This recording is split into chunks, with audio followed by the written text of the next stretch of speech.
Students, second same lesson भी second video आपकी 7वीं है, 7th वीडियो है। ये फोकस होता रहता है, कई बार फोकस की वजह से ऐसा आपको लगता होगा कि धुंधला हो रहा है, लेकिन हम आपको प्रॉपर फोकस करके ही वीडियो देंगे, आप चिंता ना करें। वीडियो संख्या 7 है। पिछली वीडियो में हमने सामंतवाद क्या है, सामंतवाद की विशेषताओं के बारे में पढ़ा था, इंपोर्टेंट क्वेश्चन था। अब हम पढ़ेंगे राजपूतों की उत्पत्ति कैसे हुई। राजपूत शब्द दो शब्दों के मेल से बना है, राजा और प्लस पूत, राजा का पूत। राजपूत, कुछ लोग मानते हैं कि राजपुत्र का बिगड़ा हुआ रूप है ये। प्राचीन काल में यह शब्द किसी जाति के लिए प्रयोग नहीं होता था, बल्कि राजवंशों तथा राजकुमारों के लिए प्रयोग होता था। कोई निश्चित तिथि नहीं दी जा सकती कभी इसका प्रयोग हुआ। तो ये अलग अलग कारण जो है हम देखेंगे कि उत्पत्ति के जो सिद्धांत बताए हैं वो क्या क्या हैं। इतिहासकार हालांकि एक मत नहीं है इनकी सिद्धांतों के बारे में, इसलिए बहुत सारे मत आए। विभिन्न इतिहासकार इस प्रश्न का उत्तर अपने अपने ढंग से देते हैं।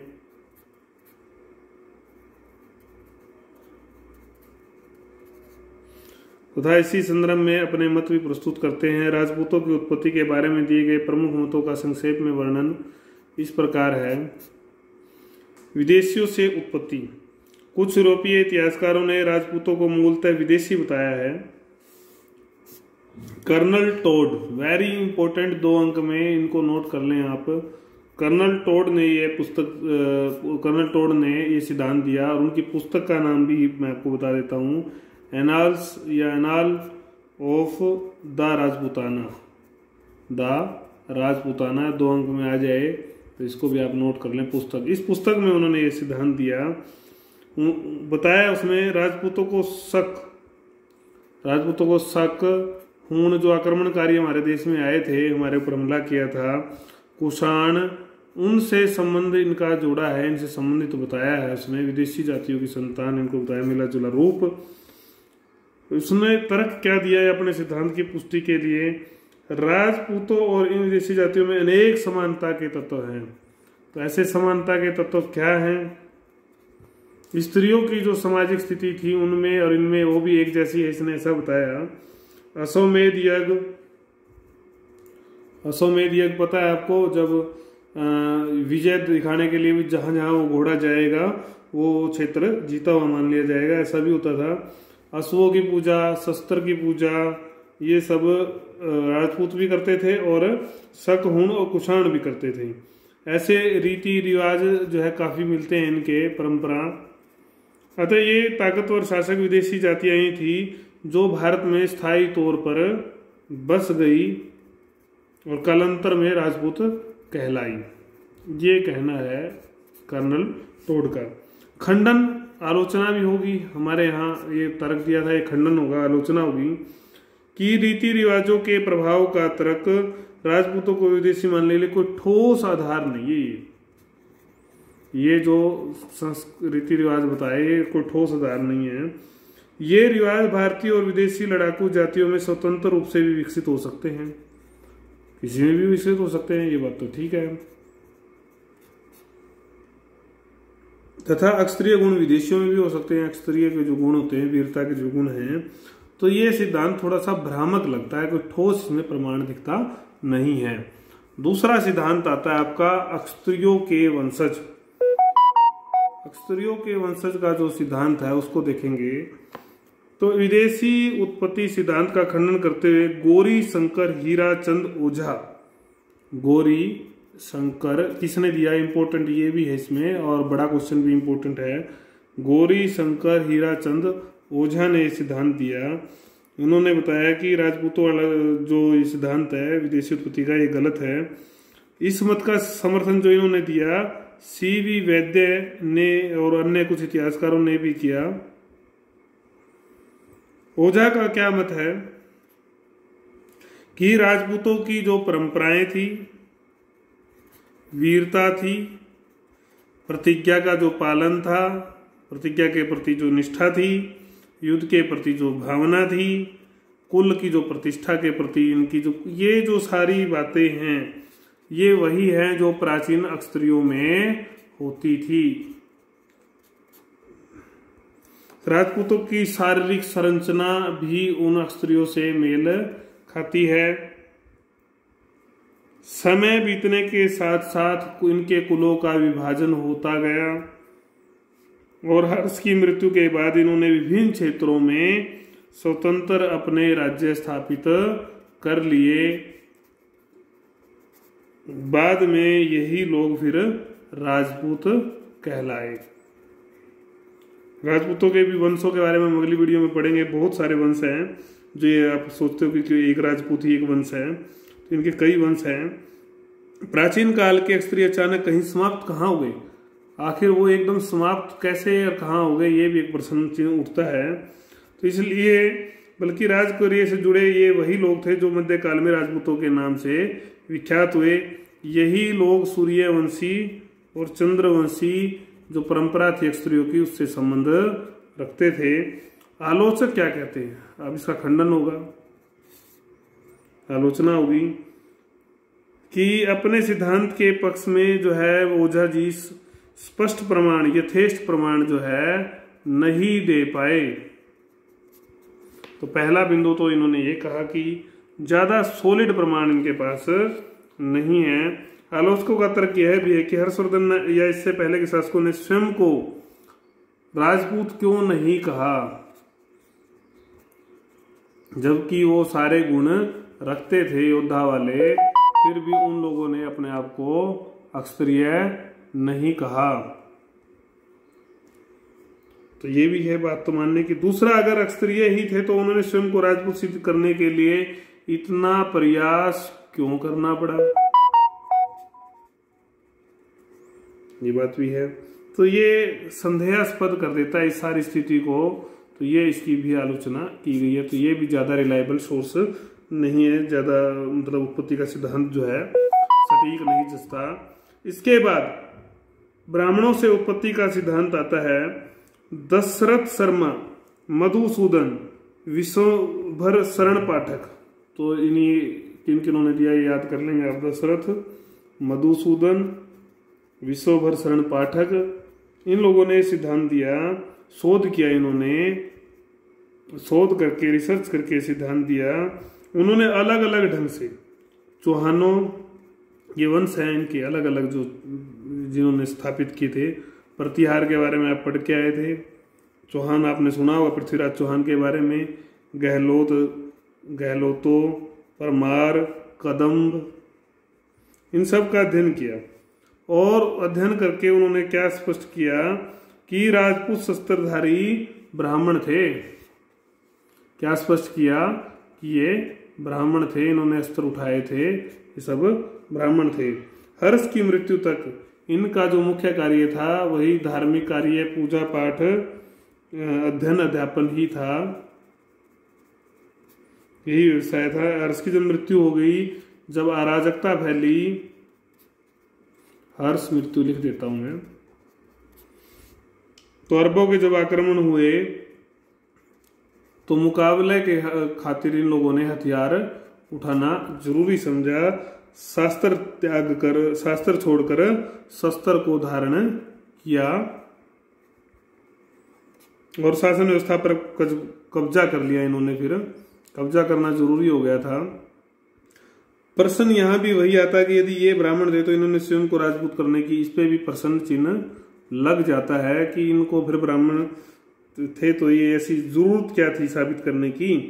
इससे पहले सुंग, कर्ण, सातवाहन भी तो जो है ब्राह्मण वंश हुए, उनको तो कुछ ऐसा साबित करने की जरूरत नहीं पड़ी। सुंग, कर्ण और सातवाहन, तो ये इसका काउंटर है, तर्क है इसके प्रति कि भाई ये स्थिति सही नहीं थी। अग्निकुल सिद्धांत, चंद्रबरदाई ने किताब लिखी पृथ्वीराज रासो, इंपॉर्टेंट है, नोट कर लो किसने लिखी, चंद्रबरदाई ने। उस पुस्तक में सिद्धांत दिया कि आबू पर्वत पर, कहां पर, आबू पर्वत पर जो है मुनि वशिष्ठ जो थे उनके महाअग्निकुंड यज्ञ था। मिथिकीय कथा बताते हैं कि आबू पर्वत पर गौतम, अगस्त्य व अन्य ऋषिगण यज्ञ कर रहे थे, लेकिन दैत्यों ने उसे मांस हड्डियां जलाकर अपवित्र कर दिया। तब महर्षि वशिष्ठ आए तथा उन्होंने एक महान यज्ञ किया और अग्निकुंड से 3 योद्धा, कितने योद्धा, 3 योद्धा, प्रतिहार, चालुक्य और परमार, इस अग्निकुंड से उन्होंने पैदा किए। किंतु जब तीनों योद्धा भी दैत्यों का नहीं हरा सके तो एक और यज्ञ किया गया, और यज्ञ करके उसमें 4 भुजाओं वाला रक्त वर्ण, चारों हाथों में शस्त्र धारण किया हुआ योद्धा बाहर आया, तो उसको इन्होंने नाम दिया चाहुआन, जो आगे चलकर चौहान कहलाया। 4 इसके शस्त्र मतलब धारण करने वाला सारा कुछ मैंने आपको वर्णन किया।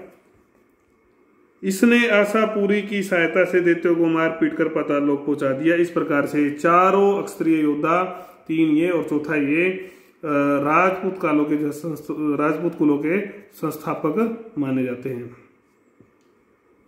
तो इस तरह से संस्थापक बन गए। इन्हीं से आगे फिर राजपूतों के कुलों की अन्य शाखाएं बनी चली। तो ये अग्निकुल का जो है अग्निकुल मानते हैं बहुत से जो इतिहासकार है वो क्या मानते हैं, जिसमें आपके कर्नल टोड भी हैं, आपके विलियम क्रूक हैं, भंडारकर हैं, ईश्वरी प्रसाद हैं। ये इस कथा से एक अर्थ निकालते हैं कि ये जो बाहरी जो विदेशी जातियां थी, शुद्धिकरण किया गया, इन विदेशी जातियों का यज्ञ करके शुद्धिकरण किया गया और इनको शामिल कर लिया गया। बाहर से आने वाली जो जातियां थी, हूण थी, इनको इस धार्मिक शुद्धिकरण से करके अक्षत्रिय का जो है दर्जा दिया गया।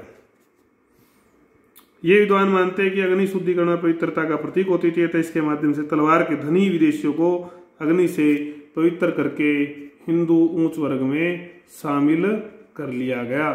शक्तिशाली की जय हो, जिसके हाथ में तलवार है उसकी सारी बातें मान ली जाती हैं। इससे ये भी एक हमें संदेश मिलता है उस समय के हिसाब से। परंतु कुछ इतिहासकारों ने इसकी भी आलोचना की है। क्या आलोचना है इसको हम समझेंगे।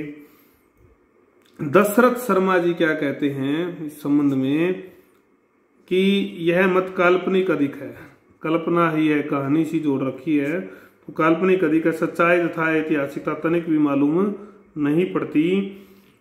इसी प्रकार सीवी वैद्य का भी कहना है कि 16वीं शताब्दी की उपज है। इतना नहीं, और कहीं भी राजपूतों को अग्नि से उत्पन्न नहीं बताया गया। 16वीं सदी में ही ये सिद्धांत कहीं न कहीं से जोड़ा गया है। चंद्रवंशी, सूर्यवंशी इनको बता दिया गया, जबकि ऐसा कुछ नहीं था। मिश्रित उत्पत्ति का सिद्धांत। कुछ विद्वानों का विचार है कि भारतीय राजपूत न तो 100% भारतीय मूल के थे, न 100% भारतीय मूल और न 100% बाहर के, बल्कि लंबे समय तक जब वो यहां साथ रहे, लंबे समय तक, तो सामाजिक मिश्रण से जो भी फिर ब्याह भी होगी, यहाँ शादियां होगी, आगे संतानें हुई, तो उस मिश्रण से उत्पन्न हुए। तो इस सिद्धांत के जो संस्थापक हैं, प्रतिपादक हैं, वो हैं वीए Smith. Very important question, वीए Smith.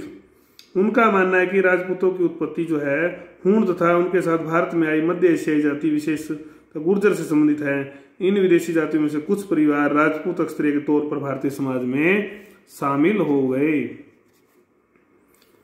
फिर पश्चिम भारत में रहने वाली कबीलाई जातियों से इनके वैवाहिक संबंध स्थापित हुए। कबीलाई जो जातियां थी पश्चिम भारत में रह रही थी, उनसे इनके वैवाहिक संबंध स्थापित हो गए।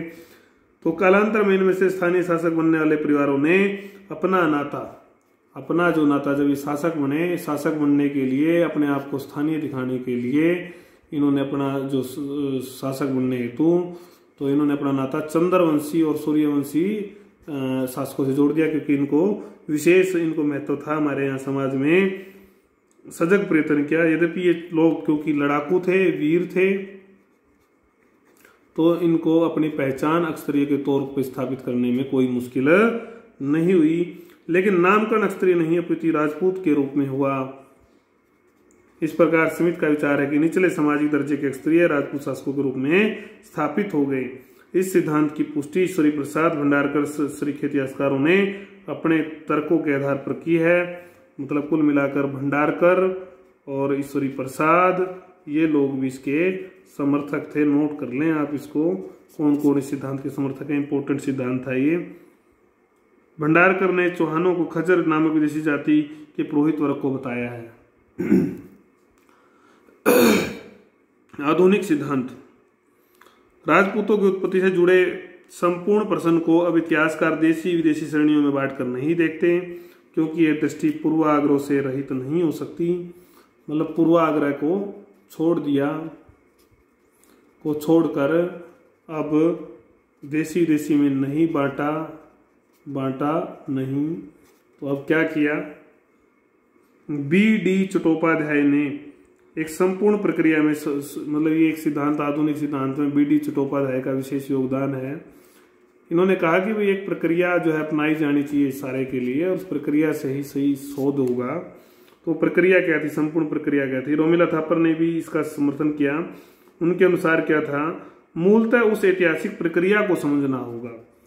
रोमिला थापर क्या कहती है, उस ऐतिहासिक प्रक्रिया को समझना होगा जिसके तहत विभिन्न पृष्ठभूमि से जुड़े परिवार शासक वर्ग बन गए। अलग अलग वर्ग के लोग शासक वर्ग बन गए थे, क्योंकि यही परिवार राजपूत कहलाए थे।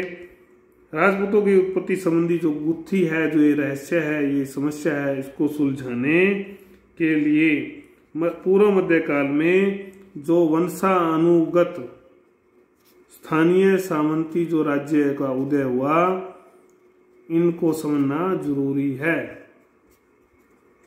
ब्राह्मणों को भी जो है भूमिदान मिला या अधिकारियों को मिला,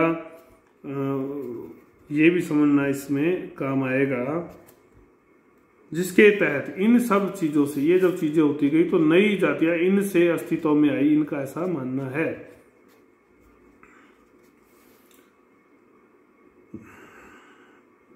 ग्रामीण अर्थव्यवस्था के बढ़ते महत्व आदि प्रक्रियाओं को समझना होगा।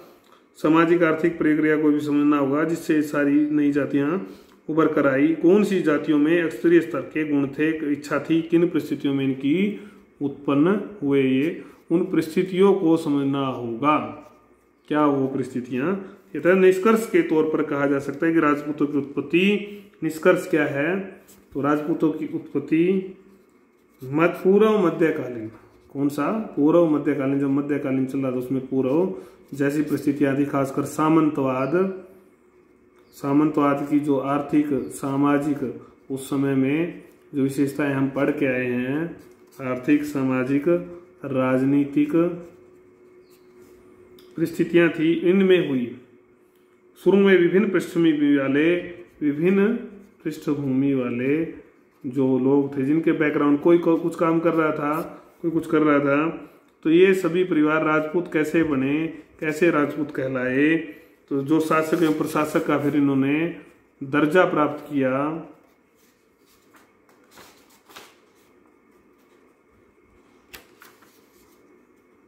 इसमें मुख्य भूमिका भूमि अनुदान प्रथा की रही, क्योंकि इस प्रथा से छोटे छोटे सामंती राज्यों को भरने का मौका मिला था। इनमें शासन भी ब्राह्मण भी थे, ब्राह्मणों का शासन भी रहा।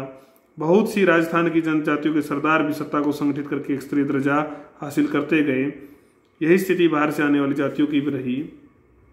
इस प्रकार विभिन्न राजकुलों पर आधारित राजपूत सामाजिक श्रेणी का उदय हुआ। साथ में मध्यकाल की शासकीय सांस्कृतिक चेतना से राजपूतों में विभिन्न सामान्य गुण जो माने जाते हैं, वो सारे इनके अंदर पाए गए। कौन से, युद्ध प्रियता, शौर्य, बलिदान, स्थापत्य, खान पान, वेशभूषा, जो भी इनके गुण थे, ये सब इनमें विकसित होते गए।